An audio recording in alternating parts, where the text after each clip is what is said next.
Ons almagtige God, Hemelse Vader, Here, ons dankie en ons loof en prys hier dat ons die voorreg het om ook vanmôre hier in die huis by mekaar te kom, dat U vir ons nog 'n dag tot ons lewens toegevoeg het.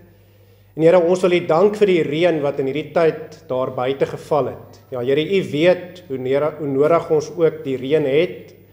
En Here, wanneer dit reën, dan besef ons maar net weer dat U is in beheer van alles. U is die groot en almagtige God, die Alfa en die Omega, die begin en die einde, die eerste en die laaste, die een wat is en wat was en wat weer sal kom met die wolke om ons te kom haal. Maar Here, in hierdie tyd weet ons dat U soos ons ook weet, dat daar hier in die Kaap nog soveel meer reën nodig is. En Here, daar wil ons ook vra, as dit U wil is, Here, skenk ook vir ons nog reën. Seën ons ook vanuit die hemel uit. Maar Here, ook vanmôre wil ons vra dat U dit ook nou sal stil maak in ons harte en in ons gedagtes, dat ons sal vergeet van die reën daar buite wat nog so nodig is, van die waterbeperkings, dat ons sal vergeet van die dinge wat in hierdie week voor lê. Maar Here, dat U nou met die Heilige Gees ook tot elkeen van ons sal spreek. En Here, daarom vra ons dan, spreek nou tot ons, want ons die kinders wil graag luister. En Here, al hierdie dinge vra ons en bid ons, nie omdat dit ons wil is nie, maar alleen uit U liefde en genade in die naam van Jesus Christus. Amen. Ek wil vir ons vanmôre saam lees uit Romeine, uit hier die 3de hoofstuk van Romeine, hiervan vers 9 af. Nou, ons lees hier in Romeine, wat dan, het ons enige voorrang, hoegenaamd nie, want ons het tevore al Jode sowel as Grieke beskuldig, dat hulle almal onder die sonde is. Soos geskrywe is, daar is niemand regverdig nie, selfs nie een nie. Daar is niemand wat verstandig is nie, daar is niemand wat God soek nie. Hulle het almal afgewyk, saam het hulle ontaard. Daar is niemand wat goed doen nie, daar is selfs nie een nie. Hulle keel is 'n oop graf, met hulle tonge pleeg hulle bedrog. Die gif van adders is onder hulle lippe. Hulle mond is vol vervloeking en bitterheid. Haastig is hulle voete om bloed te vergiet. Verwoesting en ellende is in hulle paaie. En die weg van vrede ken hulle nie. Daar is geen vrees van God voor hulle oë nie. Nou weet ons dat alles wat die wet sê, hy dit sê vir die wat onder die wet is, sodat elke mond gestop en die hele wêreld voor God doemwaardig kan wees. Aangesien uit die werke van die wet geen vlees voor hom geregverdig sal word nie. Want deur die wet is die kennis van sonde. Maar nou is die geregtigheid van God geopenbaar sonder die wet, terwyl die wet en die profete daarvan getuig. Die geregtigheid naamlik van God deur die geloof in Jesus Christus vir almal en oor almal wat glo. Want daar is geen onderskeid nie, want almal het gesondig en dit ontbreek hulle aan die heerlikheid van God. En hulle word deur sy genade sonder verdienste geregverdig deur die verlossing wat in Christus Jesus is. Hom het God voorgestel in sy bloed as 'n versoening deur die geloof om sy geregtigheid te bewys, deurdat hy die sondes ongestraf laat bly het, wat tevore gedoen is onder die verdraagsaamheid van God, om sy geregtigheid te toon in die teenwoordige tyd, sodat hy self regverdig kan wees en regverdig maak wie uit die geloof in Jesus is. Waar is dan die roem? Dit is uitgesluit, deur watter wet?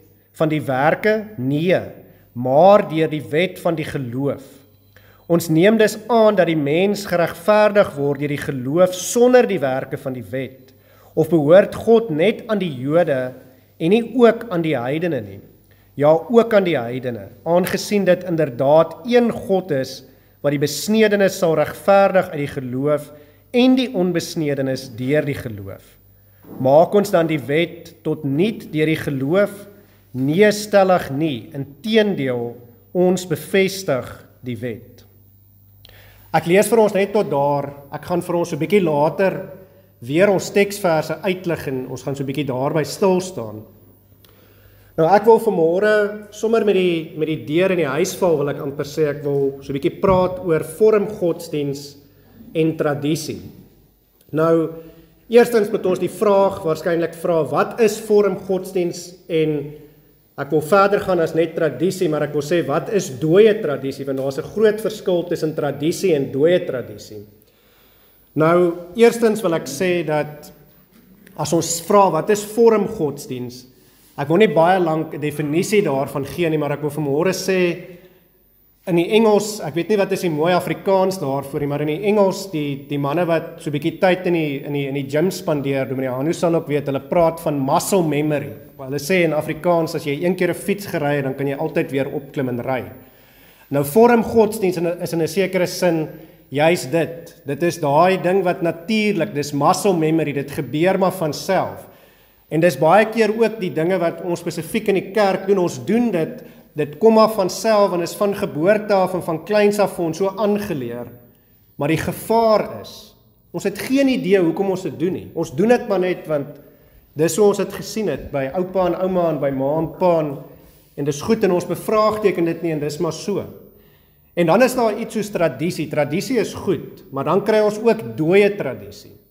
En dooie tradisie en vormgodsdiens is baie naby aan mekaar. Tradisie is iets wat juis goed kan wees, maar tradisie kan doodgaan wanneer ons uiteindelik dit ook weer verander in vormgodsdiens. Is daar ook iets wat in die verlede iets beteken het, wat in die verlede waarde gedra het. Onthou, tradisie is nie die woord van God nie, tradisie is menslike goeders wat ons doen. Maar op 'n stadium, omdat die wêreld verander, en ons moet ongelukkig vir mekaar sê, die woord bly dieselfde. Die wêreld verander, maar omdat die wêreld verander en tradisie deur mense geskep is of gemaak is, daarom kan sekere tradisie op die ou ende vervorm of ontvorm en uiteindelik maar net nog vormgodsdiens word. Dit dra nie meer vir ons doel nie, daar's nie meer krag en betekenis nie. En deel van die rede hoekom dit so is en die jammerte daarvan is uiteindelik dan eintlik juis omdat ons nie meer weet hoekom ons sekere goed doen nie. Nou ek kan baie voorbeelde vanmôre gebruik en ek wil juis die spasies ooplos sodat u self die spasies moet gaan toemaak en die vraag gaan vra, wat is vormgodsdiens en dooie tradisies? Goed wat ons in die kerk doen, ons het geen idee meer hoekom ons dit doen nie. So hoekom doen ons dit dan? Wat is die doel daarmee? Ons weet nie meer nie. En dis baie keer die probleem. Ons doen dit maar net omdat ons dit doen. Ons weet nie hoekom ons dit doen en wat die rede is nie. Maar ek wil 2 voorbeelde vandag gebruik. Toe ek die eerste keer vir Dominee Hanu bel, die eerste week toe ek sien Fynbos kerk gaan nou dienste hou, toe praat ek en hy met mekaar en dit is my opmerklik. Een van die eerste goed wat ons oor gepraat het, ek weet nie wie vir wie gevra, maar in die gesprek het dit uitgekom en daar's gevra, dra julle dasse? En ek het gesê nee, en ek dink toe Dominee Hanu gesê dankie tog, want ek hou ook nie van die das nie. Nou ek het niks teen mense wat dasse dra nie, en ek het nie 'n probleem met die das nie, dis nie die punt vanmôre wat ek wil maak nie. My persoonlike opinie is maar doodeenvoudig, ons is in Afrika, die das kom van Europa af, en veral in die somer, in die winter is dit nog 'n ander ding, maar in die somer is dit doodeenvoudig te warm. Ek het al dominees gehad wat vir my in die verlede gesê het, ons moes ons das losmaak en ons het ons baadjie uitgetrek, veral daar waar ek vanaf kom in die middel van die land, want dit is so warm, as ons dit nie gedoen het nie, het ons uitgepaas, terwyl ons gestaan het om te sing, dit is doodeenvoudig te warm. Nou die punt is, as ek nou die das vanmôre as voorbeeld kan gebruik, ek is baie seker as ek vanmôre hierdie vraag vra, en ek sou dat verskillende mense my antwoord, en ek sou gevra het, hoekom dra ons 'n das? Die waarskynlike antwoord is, meeste mense sou vir my gesê het, want dit lyk netjies, en dit lyk goed, en dis reg, dis 100% so. Maar hoekom dra ons die das verder? En ek is seker, niemand sou my verder kon antwoord as want dit lyk netjies nie. So nou wil ek so 'n bietjie in die diepte van die das ingaan. Ek het nou so 'n bietjie vir hom Google gaan vra, waar kom die das vandaan? Wat is die geskiedenis rondom die das? En as ons na die das gaan kyk, dan moet ons uiteindelik begin, en ek wil sê dat die eerste, wil ek amper sê, spore van die das wat ek kan optel, is in Egipte. Nou, in Egipte, ons sien die prentjie van die mammie, wil ek amper sê, daar aan die linkerkant. So dis so in die jare 1550 voor Christus. Nou in Egipte het hulle vir die mammies, met ander woorde die farao's baie keer wat alreeds dood was, het hulle vir hulle tipe van 'n knoop of 'n strikdas, mens sien dit so half op hierdie prentjie, hy vou net so oor, maar hy was nou nog nie heeltemal vas nie, maar daar's 'n knoop hier in die middel, het hulle vir hulle hierdie knope gemaak om hulle nekke, en hulle het geglo, hierdie knoop het 'n tipe van 'n krag, om krag vry te stel en krag te hou, en dit gaan ook uiteindelik daaroor, hulle het dit knope van Isis genoem. Nou wie is Isis? Isis is hulle afgod. Maar miskien is dit nie regverdig om te sê die das begin by Egipte nie. Ek sal sê die das begin eintlik werklik eers 'n bietjie later, maar die volgende spore wat ek optel van die das is so bietjie nader aan die Here Jesus se geboorte, so 210 jaar voor sy geboorte. In China, weet ons, was daar 'n koning, in Engels noem hulle hom 'n emperor met die naam van Qin Shi, en hy het hierdie krygers gehad, in Engels praat hulle van warriors, sy terracotta krygers, en hulle het 'n tipe van 'n das gedra, meer nader aan wat ons vandag het, en hulle dasse was daar gewees om eerstens hulle rang aan te dui, so die kleerdas het jy geweet, hierdie is 'n korporaal of 'n samajoor of wat dit in vandag se taal ook al sal wees, die tipe das wat hy gedra het sy rang aangewys, maar meer as dit ook, die das was ook daar om sy kledingstuk toe te maak, want hulle het 'n helmet gedra en hulle het 'n panserpak gedra, so die das het gehelp dat die helmet wat hier afkom en die panserpak wat hulle dra, nie die nek skaaf nie. En die das het ook die armsappel toegemaak, want hulle het geglo, veral vir mans nou, daar's baie krag in die armsappel. Hulle het geglo die armsappel het 'n tipe van 'n magiese krag, so die das het daai armsappel toegemaak. Maar as ons dan nou eintlik by die storie van die das wil uitkom, dan moet ons spring na die 17de eeu toe. Die wat van die ouers wat my ouderdom was, toe ons klein was, het Brackenjan gekyk. Dit was 'n baie gewilde kinderstorie geweest. Nou, in Brackenjan, dan hoor ons van koning Lodewijk die 13de en die 14de. Nou, dit was natuurlik 'n Franse koning. Nou, hoe die verhaal loop is dat in Kroatië hulle was bekend geweest, die Kroate, kom ek noem hulle maar so, hulle het baie goeie huursoldate gehad in daardie tye, wat in die 17de eeu, wat baie ander plekke soos Frankryk ensovoorts baie keer gehuur het om vir hulle te kom beklei en vir hulle uiteindelik sekere dinge te doen. Nou die Kroate het ook 'n tipe van 'n das gedra, en dit het in 'n sekere sin dieselfde betekenis gehad as by Qin Shi se terracotta krygers. Dit het gegaan om die rang van die soldaat aan te dui. En ook om hulle so 'n bietjie te beskerm teen die panserpakke en die goeders wat hulle sou dra, wat in daardie tyd nou nie meer so erg was soos in China se tyd wat ek genoem het in 210 voor Christus nie. Maar die lank en die kort is, Lodewijk die 13de het dit gesien, hierdie dasse wat hulle aangehad het, hy was verskriklik beïndruk. En toe het hy vir sy seun Lodewijk die 14de van kleins af 'n rooi das begin aantrek wat gelyk het soos die terracotta of soos die Kroate se huursoldate se dasse. En toe van daar af, omdat hulle so baie, toe Lodewijk die 14de groter word en hy word nou self koning, toe het hy uiteindelik die aristokrate later verplig om uiteindelik, wanneer hulle by mekaar kom in vergaderings hou, om so 'n tipe van 'n rooi das aan te trek. So wat het dit geword? Het toe eintlik 'n simbool geword van die aristokrate, die ryk mense, om hulle self te onderskei by hulle groot partytjies en goeders van die armklas. So as jy 'n das gedra het, dan was dit die teken, jy is beter as die armklas, as die werkersklas. En in 'n sekere sin is dit die verhaal van die das. Wat ek so bietjie meer as dit kan sê, is ek kan miskien sê dat in 1830, wat nou baie nader aan ons tyd was daar 'n ou gewees met die naam van Tom Boshoff, en hy het vir die Britse monargie gewerk, hy het 'n koets gery, en hy het toe begin, hy het eintlik 'n vlieghengel, 'n fly fishing knoop gemaak, en hy het toe die fly fishing knoop begin gebruik om sy das te knoop, soos wat ons dasse vandag knoop. En die rede daarvoor was dood eenvoudig, sodat wanneer hy koets ry en die perde hardloop vinnig, dat die das nie afwaai en rondwaai nie. Maar so Lodewijk die 13de, 14de het eintlik van hierdie tipe van 'n krawat wat die Kroate gehad het, hy het eintlik die das soos ons vandag, dis waar die geskiedenis begin. Maar dan 'n laaste ding wat ek wil noem ook miskien, is in 1928, nou net so amper bietjie minder as 100 jaar terug. Toe was daar in Amerika, in Ohio, was die eerste klipondas ontwerp. Nou ek wil dit sê, hoekom sê ek dit? Want toe die das 'n algemene ding geraak, dit op universiteite begin en dit het 'n ding geword wat almal in Europa dra. Dit is 'n status simbool. Maar hoekom het hulle toe die klip-on gebruik? Sodat as jy werk, ek weet toe ons altyd in die skool, as jy houtwerk gedoen het of so, dan moes jy jou das hier voor in jou hemp ingesteek het by die skool, want hy kan dalk in 'n masjien vassteek en dan kan daai das jou verwrig. So dis hoekom hulle 'n klip-ondas gemaak het, sodat as so iets gebeur, dat hy net afruk en laat hy nie die ou verwrig nie.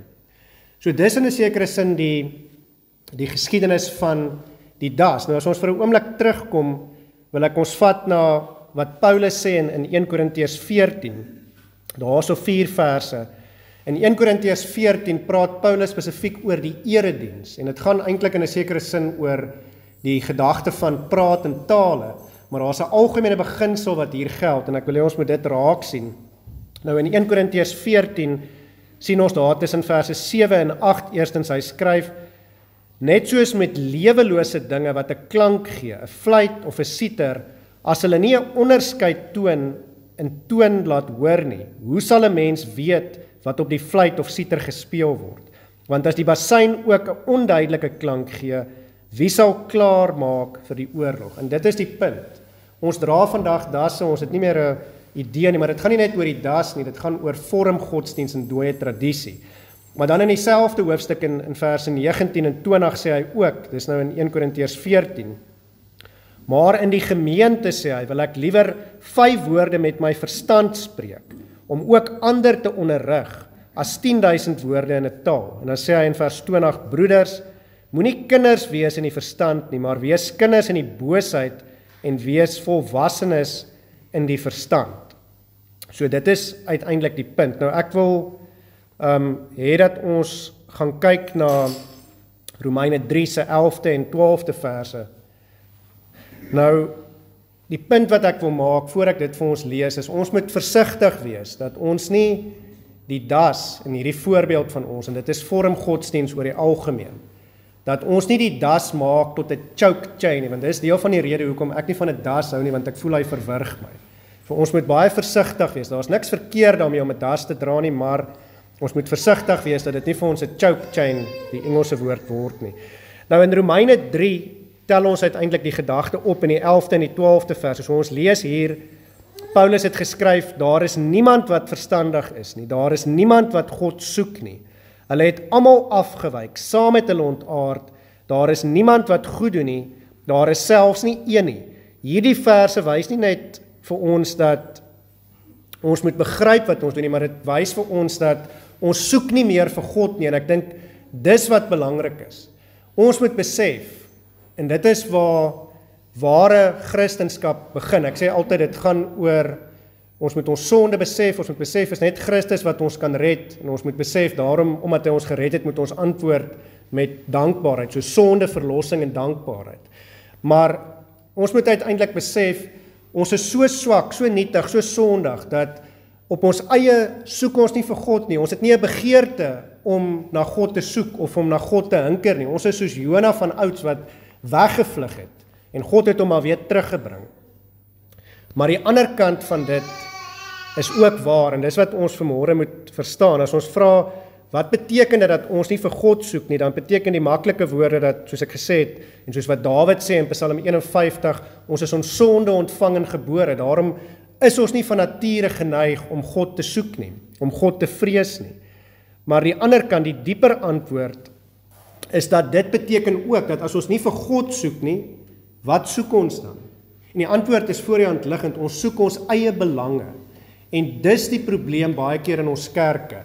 Elkeen van ons het ons eie idee, ons jaag ons eie belange na, en daarom uiteindelik, baie keer, en hier is die ding, die duiwel is 'n baie listige ou. Die duiwel gebruik hierdie goeders wat eintlik nie 'n probleem hoef te wees nie, maar hy gebruik ons eie selfgesentreerdheid, daai soeke na die eie ek, en ek wat my eie belange soek, as gevolg van my sondigheid, omdat ek nie na God soek nie, gebruik die duiwel baie keer, juist daardie goeders wat eintlik in 'n sekere sin 'n onskuldige ding kan wees, maar hy gebruik dit om die kerk van Christus seer te maak en te verwoes en mense uiteindelik uit die kerk uit te dryf. En dis baie keer wat in ons geleedere ook gebeur. Ons haak so vas by die tradisies en die vorm godsdiens, dat ons uiteindelik die punt heeltemal mis en uiteindelik mense seermaak en mense uiteindelik uit die kerk uitdryf. Nou ek wil 'n staaltjie vertel. In Christiana waar ek dominee was daar twee ouens in die gemeente gewees. Hulle was groot, ek wil amper sê soos dominee Hanu, groot arms, hulle is bodybuilders gewees. Hulle arms kon letterlik nie in 'n kerkbaadjie inpas nie. Nou vir baie jare het ek gesukkel en ek het probeer om hulle op die diakonie te kry. Na seker 2 jaar of 3 jaar wat ek daar was, toe kry ek dit reg. Ek gaan na hulle toe, ons het 'n lang gesprek en hulle sê vir my, luister, ons kan nie regtig baadjies aantrek nie, hulle het baadjies laat maak sodat hulle arms kan inpas. En ek sê toe vir hulle, maar dit is oukei, kom net met die baadjies kerk toe en dan as julle die baadjies aangetrek het, so ruk as julle gaan sit het in die bank en dan kan julle maar die baadjies uittrek. So is dit die Sondag, ek bevestig hulle is diakens en ongelukkig toe nou die volgende Sondag is ek met verlof, ek het hier kom kuier. Daai Sondag, toe hulle weer kerk toe kom, hulle het 'n ruk gesit toe hulle baadjies uittrek, toe is die hel los. Na die tyd is daar 'n groot bekleierery tussen die ouderlinge en hierdie twee diakens, want hoe durf hulle baadjies uittrek? Die een ou het nooit weer kerk toe gekom nie. Maar wat is die punt wat ek wil maak? Ons jaag ons eie belange en ons verstaan nie, ons weet nie waaroor dit gaan nie. Dis die punt. Nou as ek na die das se geskiedenis kyk, ek sê weer eens, daar's nie fout met iemand wat 'n das dra nie. Maar as ek na hierdie agtergrond van die das kyk, dan besef ek maar net weer, ons dra baie keer das en ons weet nie regtig waaroor dit gaan nie. En die probleem is, ons wil dit baie keer in die kerk inbring. Ons gebruik hierdie vorm godsdiens, hierdie tradisies, ons dink dis wat reg is. En die duiwel gebruik dit teen ons om uiteindelik die kerk en ons as gelowiges seer te maak en ons uiteindelik onder mekaar te laat twis.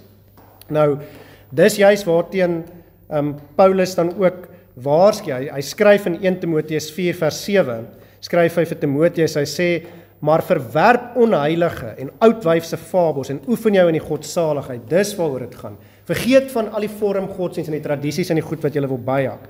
En hy sê ook vir Titus, sê in 1 Titus 13, of in Titus 1 verse 13 en 15 of tot 15 sê hy, hierdie getuienis is waar, daarom moet jy hulle skerp bestraf, sodat hulle gesond in die geloof kan wees. Dis waaroor dit gaan, wees gesond. En dan sê hy in vers 14, en hulle nie besig hou met Joodse fabels en gebooie van mense, wat die waarheid, of wat van die waarheid afwyk nie. En dan sê hy in vers 15, alle dinge is rein vir die reines.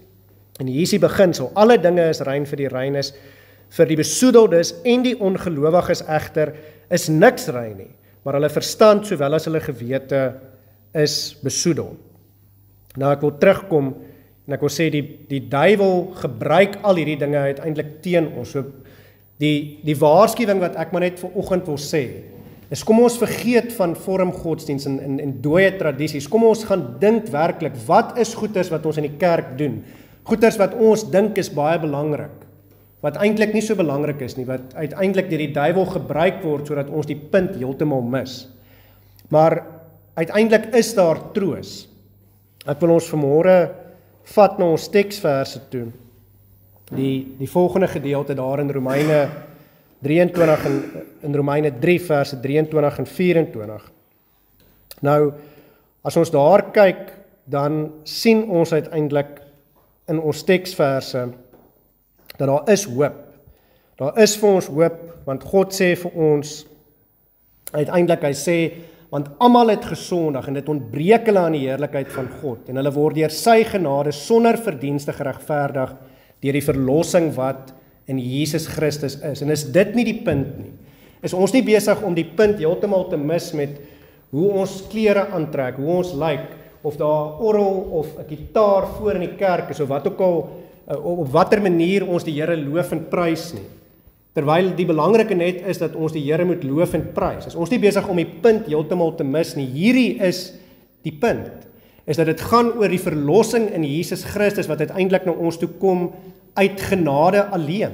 En dit is waaroor dit gaan. Sonder ons werke, dit my werke of ek nou 'n das dra of nie, dit verander niks nie.